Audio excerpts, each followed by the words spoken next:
गृहे राधा वने राधा राधा पृष्ठे पुरस्थिता यत्र यत्र स्थिता राधा राधैवाराध्यते मया जिह्वा राधा श्रुतौ राधा राधा नेत्रे हृदि स्थिता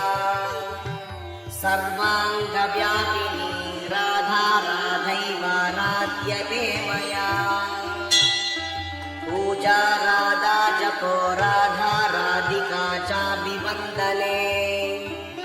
स्मृतौ राधा शिरो राधा राधैवाराध्यते मया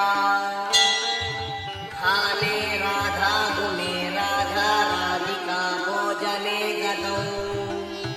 रात्रौ राधा दिवा राधा राधैवाराध्यते मया माधुर्ये मधुरा राधा महत्त्वे राधिका गुरुः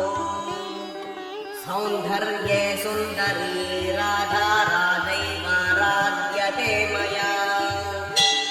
राधा रससुधा सिन्धु राधा सौभाग्यमञ्जरी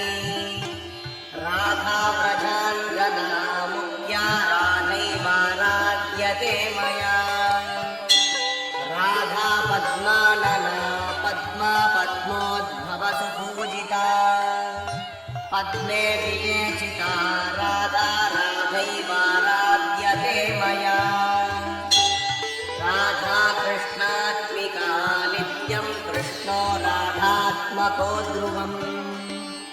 वृन्दावनेश्वरी राधा राधैवाराध्यते मया जिह्वाग्रे राधिका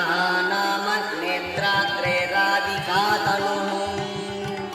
कर्णे च राधिका कीर्तिर्मानसे राधिका सदा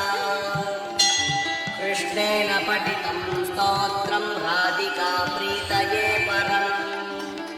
यः पठेत् प्रयतो नित्यं राधा कृष्णान्तिको भवेत्